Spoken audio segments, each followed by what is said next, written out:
Hello friends. അപ്പോൾ പനി പിടിച്ച പോലെ ഞങ്ങൾ ഈ പോകുന്നത് ഒട്ടും പ്ലാൻഡ് അല്ലാത്ത ഒരു ഗോവൻ ട്രിപ്പിനാണ്. അപ്പോൾ പെട്ടെന്നുള്ള യാത്രയായതുകൊണ്ട് തന്നെ സ്ലീപ്പറൊന്നും കിട്ടിയിട്ടുണ്ടായിരുന്നില്ല. കണ്ണൂർ ടു മടഗോവ ഞങ്ങൾ ജനറൽ കയറിയിട്ടാണ് പോയത്. അപ്പോൾ ഡേ ടൈം ആയതുകൊണ്ട് തന്നെ ഞങ്ങൾക്ക് വിശ്വസിക്കാൻ പറ്റിയില്ല, നല്ല സീറ്റൊക്കെ അവൈലബിൾ ആയിരുന്നു.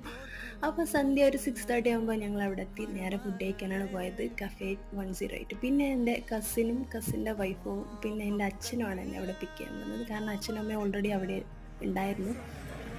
അങ്ങനെ ഞങ്ങൾ അവിടെ എത്തി. അവിടുത്തെ ഇഡ്ഡലി സൂപ്പറാന്ന് പറഞ്ഞു. കാരണം ബെസ്റ്റ് സൗത്ത് ഇന്ത്യൻ റെസ്റ്റോറൻറ്റ് ബ്രാൻഡാണിത്. അപ്പോൾ അവിടുത്തെ ഇഡ്ഡലി കഴിക്കാമെന്ന് പറഞ്ഞു. പിന്നെ ആദ്യം തന്നെ ചായ വാങ്ങിച്ചു. ചായ അടിപൊളിയായിരുന്നു. പിന്നെ ഇഡ്ഡലി പറയാൻ വയ്യ, ഭയങ്കര സോഫ്റ്റും. അതിൻ്റെ കൂടെ 2 ചട്നിയും കിട്ടിയിട്ടുണ്ടായിരുന്നു. എനിക്ക് അവിടുത്തെ ഈ കടലയൊക്കെ ഇട്ടുള്ള ചട്നി ഭയങ്കര ഇഷ്ടമാണ്. അപ്പോൾ അതൊക്കെ കഴിച്ച് പിന്നെ അച്ഛൻ ദോശയാണ് കഴിച്ചത്. അപ്പോൾ ഇനി ഗോവയിലുള്ള ഫുഡ് വിശേഷങ്ങളായിരിക്കും അടുത്ത വീഡിയോ. അപ്പോൾ അതുവരേക്കും ബൈ.